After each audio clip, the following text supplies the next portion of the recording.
Okay, so I'm just going to jump in because I think I need to go pretty quickly. I know we have a bunch of presenters coming after, and I'm not sure how long they can all stay on. So this is something that was touched on earlier by Dan Baruch.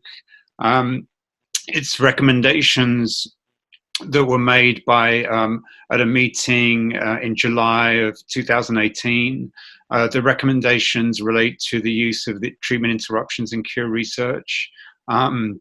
They're not set in stone, but they're sort of useful guidance, and they're available free from the Lancet with registration, or if you wait until April, they'll be available in PubMed free of charge and without having to register at all.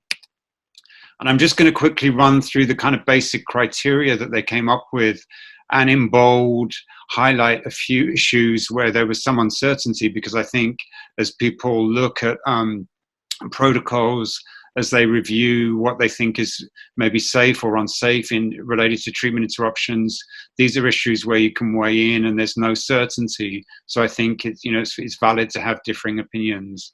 And so the sort of basic idea was that people should have more than 500 CD4 cells and undetectable viral loads on antiretroviral therapy. But some people thought that maybe above 350 would be okay. And so there were some issues there, maybe that would be easier to enroll people. So there's some sort of area for debate there. There was a lot of exclusion criteria that I won't go through here related to co-infections and so on, that's sort of basic sensible criteria.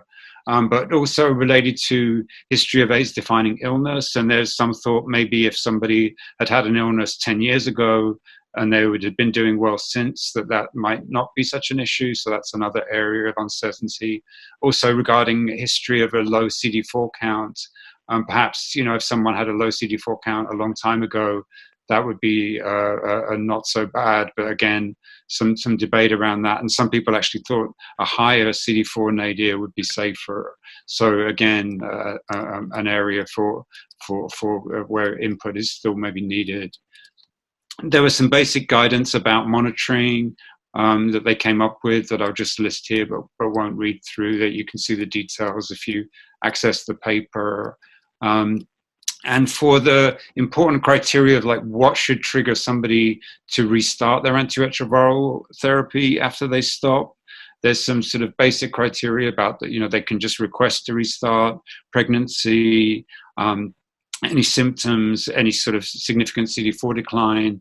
But the viral load criteria are particularly important because as viral load comes back, there's inflammation that comes with that probably isn't great for the body. It's the kind of thing that also happens with flu and other acute infections.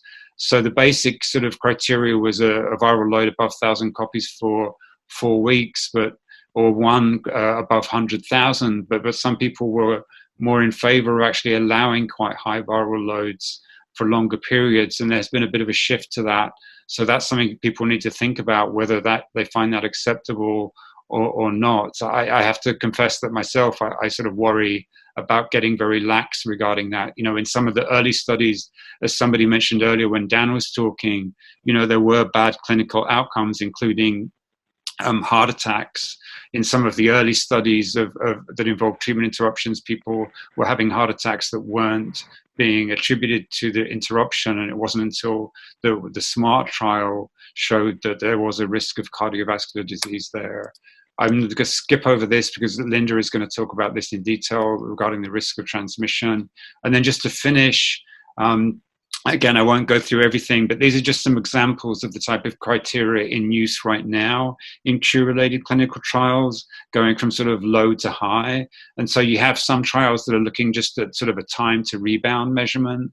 And the top one is an example of that, where if somebody in this particular trial has 2 viral loads above 50, their antiretroviral therapy would be restarted. There's some thresholds that get a little higher. And then going on to the last slide here, the very highest are down at the bottom here, where some trials are using 2 viral loads above 75,000 a month apart. So that's allowing quite a lot of viral load rebound for a while. Similarly, and this, when I did this in mid-2018 and looked at studies, no study had 100,000 as the cutoff, but now there are a couple of trials that are waiting until someone's viral load goes over 100,000 copies. before they restart therapy. So again, that's an area of uncertainty that people might have opinions on. I think when we get to the Beat HIV CAB session, there'll be a bit more time for people to discuss these kinds of issues. And I'm going to stop there and switch to Linda's slides so I can help advance them for Linda's presentation.